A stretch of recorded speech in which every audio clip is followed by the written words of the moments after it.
नाशिकमध्ये खड्ड्यामुळे आता आणखी एकाचा बळी गेलाय। अंबड MIDC परिसरात खड्ड्यांमुळे दुचाकीचा अपघात झाला। जखमी तरुणाचा उपचारादरम्यान मृत्यू झालाय। गेल्या काही दिवसांमध्ये खड्ड्यांमुळे आता हा 5वा मृत्यू ठरलाय। सदोष मनुष्यवधाचा गुन्हा दाखल करावा अशी संतप्त मागणी आहे इथल्या लोकांची।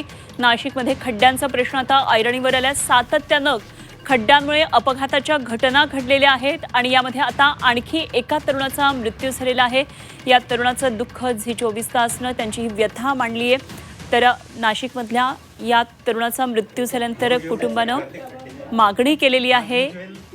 पदरामध्ये त्यांच्या एक छोटी मुलगी आहे, सिनियर KGला जाणारी, आणि या कुटुंबानं आपलं दुःख आज झी24 तास समोर मोकळं केलं। या खड्ड्यांमुळे आणखी एकाचा बळी गेला। गेलेला माणूस पुन्हा येणार नाही, मात्र अशा पद्धतीनं आणखी किती बळी जाण्याचे प्रशासन वाट पाहते असा संतप्त सवालही उपस्थित केला।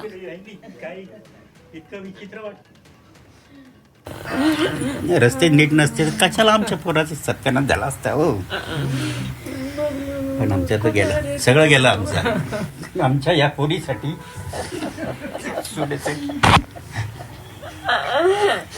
काही शासन स्तरावर तुम्हाला करता आलं तर करा, हात जोडत मी त्यांनी।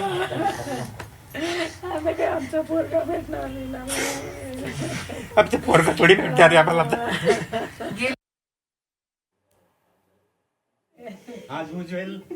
तुम्ही इथे आला, तुम्ही बघितले रस्त्याला किती खड्डे, प्रत्येक रस्त्याला खड्डा आहे। कोणत्याही दिशेला जा तुम्ही, बघताय का तुम्ही?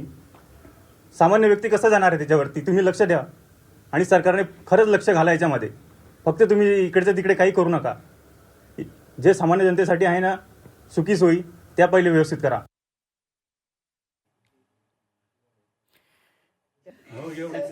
एका तरुणाचा खड्ड्यानं बळी घेतलेला आहे आणि हा एक मृत्यू नाहीये, तर यापूर्वी सुद्धा नाशिकमधल्या रस्त्यांवर पडलेल्या खड्ड्यांमुळे अनेकदा अपघाताच्या घटना घडल्यात। त्यामुळे काही जणांचा मृत्यू झाल्याच्या घटना घडलेल्या आहेत आणि अशा प्रकारे हा आता 5वा मृत्यू ठरलेला आहे।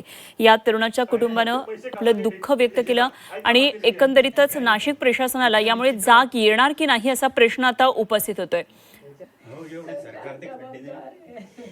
तर काही वेळापूर्वी हेमलता पाटील यांच्याबरोबर झी24 तासनं चर्चा केली। यामध्ये त्या काय म्हणाल्या एकदा आपण ऐकूया। 100% मॅनमेड डिझास्टर आहे। याच्यामध्ये नियोजनाचा अभाव आणि एकमेकांच्या म्हणजे सगळ्याच्या एजन्सीज काम करतायत। कुंभमेळा प्राधिकरण असेल, स्मार्ट सिटी असेल, MNGA असेल, महानगरपालिका असेल, या सगळ्यांमध्ये समन्वयाचा अभाव आहे। कोणतंही नियोजन न करता ऍट अ टाइम संपूर्ण शहर जे फोडलं आणि सगळे रस्ते म्हणजे गल्लीतले रस्ते आणि मेन रस्ते सगळे रस्ते फोडल्यानंतर ते ठराविक कालावधीमध्ये ते काम पूर्ण झालं नाही आणि त्यामुळे सगळीकडे खड्ड्यांचं साम्राज्य आणि पावसामुळे ते खड्डे भरलेले आहेत। नागरिकांना प्रचंड मनस्ताप होतोय आणि ज्या एजन्सीज काम करतायत त्यांनी ते सगळीकडे पाण्याच्या लाईन फोडल्यात, ड्रेनेजच्या लाईन फोडल्यात। मोठ्या 2-3 मक्तेदारांनी ते काम घेतलं आणि ते काम सबलेट केलं। त्यामुळं क्वालिफाईड स्टाफ नाहीये, क्वालिटी वर्क अजिबात नाहीये आणि केवळ एक अधिकाऱ्यांचं बेफिकिरी आणि मक्तेदारांचा मुजोरीपणा, त्याच्यामुळे नाशिकमध्ये ही आज भयंकर परिस्थिती निर्माण झाली आहे। तर या संपूर्ण घटनेसंदर्भात आणखी माहिती जाणून घेऊया। आमचे प्रतिनिधी सागर गायकवाड आपल्याबरोबर नाशिकमधून जोडले गेलेत। सागर, काही वेळापूर्वी आपण या कुटुंबाचं दुःख ऐकलं आणि झी24 तासवर हे सगळं कुटुंब व्यक्त होताना आपण ऐकलं। अत्यंत दुःखद खरं तर घटना आहे। त्यांनी त्यांच्या पोटच्या मुलाला खरं तर या अपघातामध्ये गमावलेलं आहे। मात्र एकंदरीतच नाशिक महापालिका प्रशासन अजून असे किती बळी पाहणार आहे, हा खरं तर खूप संतापजनक प्रश्न त्यांनी उपस्थित केलेला होता। काय नेमकं या संदर्भात आणखी माहिती? नक्कीच, खरं तर बघितलं तर गेल्या अनेक दिवसांपासून नाशिक शहरांमध्ये कामं सुरू आहेत। त्यात पाऊस पडल्यानंतर अजून त्या कामांमध्ये अजून खड्डे आपल्याला पाहायला मिळाले। शहरात अनेक ठिकाणी खोदकाम झालेलं आहे, अनेक ठिकाणी खड्डे पडलेले आहेत। यामुळे या खड्ड्यांमुळे तब्बल 5 जणांचा जीव हा खड्ड्यांनी घेतलेला आहे। मात्र यावरती प्रशासन कसं चुप्प आहे असा प्रश्न खरं तर या कुटुंबाने विचारलेला आहे। खरं तर मी आता नाशिकमधल्या अशाच एका रस्त्यावरती आहे। तो जर बघितलं तर हा संपूर्ण जो रस्ता आहे त्या ठिकाणी काही ठिकाणी डागडुजी केल्याचं चित्र पाहायला मिळतंय। त्याचबरोबर की जे काही रस्त्यांवरती पाणी साचलेलं आहे आणि त्या ठिकाणी देखील मोठमोठे खड्डे आहेत। त्यामुळे गाडी चालवताना अंदाज जो आहे तो येताना पाहायला मिळत नाही आहे। त्यामुळे सगळं जर बघितलं तर संपूर्ण शहरातील रस्ते जे आहेत ते खड्डेमय झाल्याचं चित्र पाहायला मिळेल आणि या खड्ड्यांमुळे पुन्हा एकदा एका 40 वर्षीय तरुणाचा मृत्यू झालेला आहे. निलेश कोतकर असं ह्या तरुणाचं नाव आहे.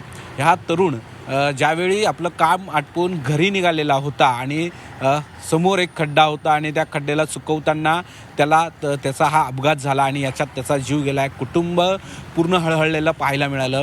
या कुटुंबाने देखील अनेक प्रश्न उपस्थित केले. प्रशासन नेमकी किती जणांचा बळी घेणार आहेत. त्याचबरोबर हा जो निलेश आहे याला एक 5 ते 6 वर्षाची मुलगी देखील आहे. तिचं नेमकी भविष्य कसं होणार असा अनेक प्रश्न या कुटुंबाने खरं तर विचारलेले आहेत. कारण ह्याआधी देखील एका माजी सैनिकाचा मृत्यू झालेला होता. त्यावेळेस देखील प्रशासन झोपलेलं होतं का काय असा प्रश्न देखील अनेक नगरसेवकांनी विरोधकांनी महासभेमध्ये उठवलेला होता. मात्र पुन्हा एकदा एकाचा ह्या खड्ड्यांनी बळी घेतलेला आहे. या संपूर्ण प्रकरणात जर बघितलं तर सत्ताधारीत असलेले शिवसेनेचे नगरसेवक देखील आक्रमक होताना पाहायला मिळत आहेत. विरोधक आक्रमक होताना पाहायला मिळत आहेत. विशेष बाब म्हणजे स्वतः संपूर्ण नाशिककर देखील आक्रमक होताना पाहायला मिळत आहेत. रस्त्यावरती उतरून आंदोलनाच्या पवित्रात खरं तर हे सगळे नाशिककर आहेत. सोशल मीडियावरती व्यक्त होताना आपल्याला पाहायला मिळत सागर. आणि जसं आपण काही वेळापूर्वी सुद्धा बोललो आणि त्यामध्ये आपण सांगितलं आणि इतके दिवस आपण नाशिकमधल्या रस्त्यांवरच्या खड्ड्यांच्या या सगळ्या बातम्या पाहतोय. प्रत्येक रस्ता असा आहे की तिथे खड्डा आहेच आहे. त्यामुळे नाशिककरांनी या रस्त्यांचा वापर नेमका करायचा आहे कसा असा प्रश्न आहे. काही वेळापूर्वी त्यांच्या भावानं सुद्धा प्रश्न उपस्थित केलेला होता की नाशिकमधल्या रस्त्यांवर एवढे खड्डे आहेत. खरं तर नागरिकांच्या सोयी सुविधांसाठी प्रशासनाने त्यांनी तेवढंच काम करावं, राजकारण करू नये असं त्यांनी म्हटलेलं होतं. सागर, धन्यवाद दिलेल्या सगळ्या सविस्तर माहितीसाठी आणि आपण वेळोवेळी चर्चा करूया. आणखी माहिती आपल्याकडून जाणून घेत राहू. तुर्तास धन्यवाद. तर नाशिकमधल्या खड्ड्यांच्या मुद्द्यावर अशा प्रकारे आता शिवसेना युबीटी आक्रमक झाली आणि शिवसेना युबीटीच्या वतीनं सुद्धा आज नाशिक महापालिकेच्या पायऱ्यांवर आंदोलन केलं जाणार आहे. पालिकेकडून विशेष महासभा घेतल्यास टाळाटाळ केली जाते असा आरोप होतो आहे. तेव्हा या आंदोलनानंतर महासभा घेतली नाही तर महापालिकेवर मोर्चा काढू असा इशारा सुद्धा युबीटीनं दिलेला आहे.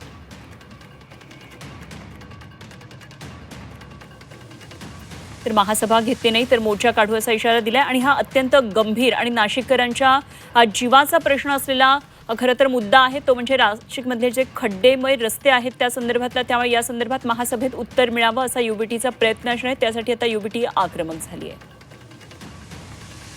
म्हणजे आपण शहरामध्ये अजून किती बळी जाण्याची वाट बघणार आहात. म्हणून आम्ही उद्याचं आंदोलन ठेवलं आहे. यांनी जर महासभेची तारीख डिक्लेअर केली नाही तर लवकरच शिवसेना उद्धव बाळासाहेब ठाकरे पक्षाच्या वतीने राजीव गांधी भवन महानगरपालिकेच्या कार्यालयावरती भव्य असा नागरिकांच्या वतीने मोर्चा काढण्यात येईल. उद्या नेमकं आपण आंदोलन ठेवले. हे आंदोलनाचं स्वरूप काय आहे? या आंदोलनाचं स्वरूप हेच आहे की या प्रशासनाला आणि महापौर आणि आयुक्तांना जाग आली पाहिजे.